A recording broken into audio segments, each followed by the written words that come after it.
Here with Craig Leone, the third American in the top 10 today in the 2013 Boston Marathon, 10th place, 2:14:38, exactly a 1-minute PR.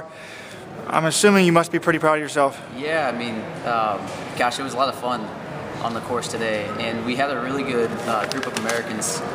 You know, really up until the hills there at 16, I think there was probably 7 of us working together. Tim Ritchie, Michael Eaton, Carlos Trujillo, Daniel Tapia, Lee Troop was with us. There was a couple other guys, and when we got to the hills, things kind of strung out. But you know, that a lot of things have to go right in the marathon for you to run well, and weather, and really you have to have a group of guys to run that first half with, and that can at least get you to 18, 20 miles, and then you know at some point you're gonna find yourself alone. You're gonna have to find a way to close. So.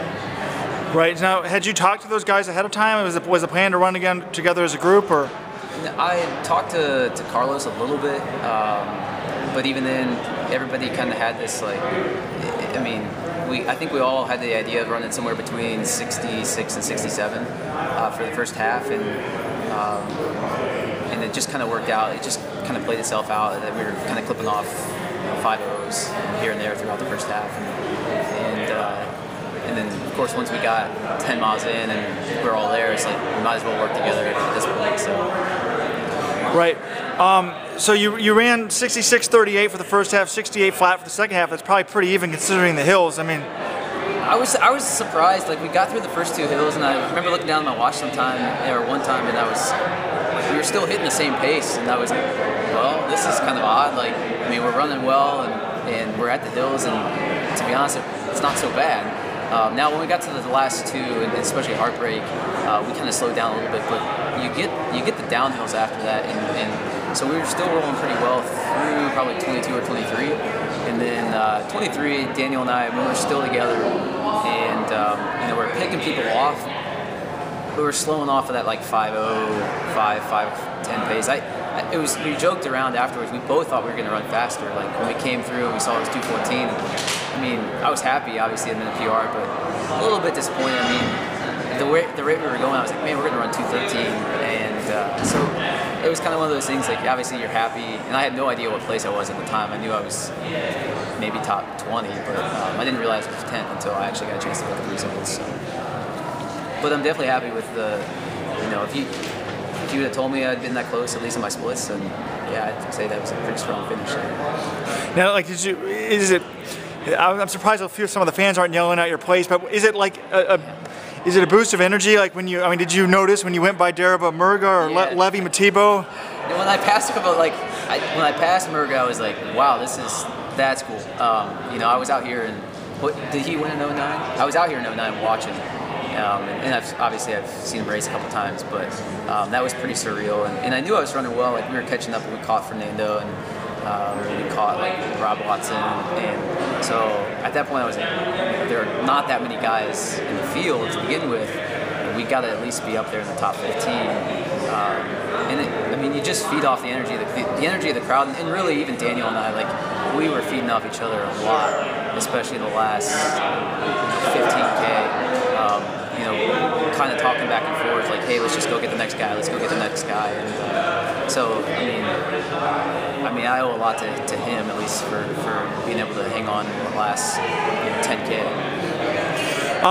I'm sure a lot of people at Let's Run aren't real familiar with your story. I was just reading your blog to update me. But you know, in high school, you were 11th in Ohio State meet as a senior. Never ran track till your junior year. 11th in cross country. Went to Ohio University, and I was reading. Yeah, it's not the Buckeyes. Yeah. You were saying there that you'd never run an hour straight in high school.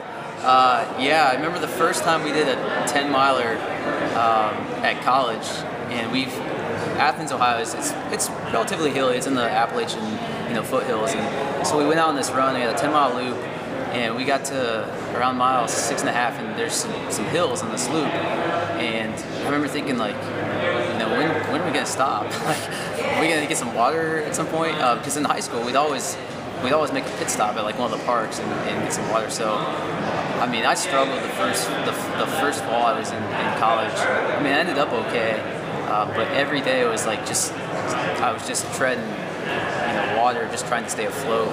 because it was so different from what I had done in high school, and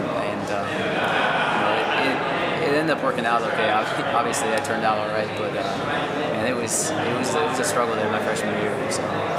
Yeah, and then you from freshman year you end up making NCAAs in your last year, finishing just outside the top 100, and then I was reading you qualified for the trials at the USA Champs. Yeah, in 2010. And that was what 2-3 years ago. You're happy to be in the top 10 in the U.S., just a U.S. only meet. Now you're top 10 at Boston. I mean, is it kind of surreal to think about? Definitely surreal. I've changed a lot in terms of I made a big change in 2011. I was coaching at Ohio University and working kind of there in the athletic department, and it was just too much. Trying to do that, have a full-time job, and really my training environment itself, it wasn't great. I was really the only kind of elite runner in the area, and so I decided to pack my bags and move to Eugene, and kind of the rest is history. It's worked out pretty well, and certainly the support group that I have in Eugene has meant the world to me and allowed me to kind of progress here over the last couple of years. So I'd like to keep it going. Right now in Eugene, you're part of Team Eugene. I'm surprised they let you wear that Mizuno gear in Eugene. Do people kind of give you a look? Yeah, no, it's nice actually, because so much is obviously focused on the OTC group, and I've gotten to know a lot of them over the years, and it's just a great community. Those guys have been, and women as well, have been so welcoming to not only myself but our group, and now it's with we have Ian Dobson now as our coach of the team, and he's kind of worked to build that bridge between both OTC and we're involved in the community, and it's a great group, and we have a pretty bright future. We're going to add some runners here soon that I'm pretty excited about, and I think to really start to build that kind of there's obviously that elite group in Eugene, but kind of the sub-elite group as well, and so hopefully over the next couple of years we'll get some more training partners with me, and even the women, and you'll start to become more familiar with the group at least. Right. Well, top 10 at Boston's pretty elite in our books. Down the road, I mean, what's the goal? Is the dream? Obviously 2016. Is that sort of what keeps you motivated? Absolutely. I know where my place is. It's the marathon. I finished 39th at the 15K championships just in March. I was 2 minutes behind, the leaders in the 15K, but I know how to run the marathon. I train for the marathon. It's somewhat discouraging. Like always in my mind, I think, hey, maybe one of these times now that I'm running well in the marathon, I'll be able to drop down and run a really good 10K or something. And for whatever reason, I just can't. I get, the 15K, I just get stuck in that marathon pace. Like I can go run 5 miles, all day long, but I can't, But so I know my place, and I know it's in the marathon, and looking forward, I'd like to run fast in the fall, faster. I think I can run 2:13. I've had 2 marathons, in my last 2 marathons, the trials in Chicago, where I've been on 2:13 pace through 35K, so I know what that feels like. It was just a matter of kind of finishing one of these things, and so today was nice. It was like confirmation that I'm doing the right things. I'm on the right path, and with the support of our group, hopefully, it is kind of building every year towards 2016, and I'm not naive to think like I can maybe make the Olympic team someday, but I'd like to think maybe I have a shot for top 10 in 16.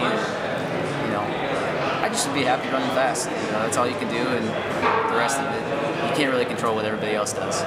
Right. You definitely got the marathon down, and you ran 2:15 twice last year. Looks like you won a marathon in Mississippi in 2:16 earlier this year in January, and then 2:14 today. So congratulations, inspiring story. So thank you. Best of luck to you.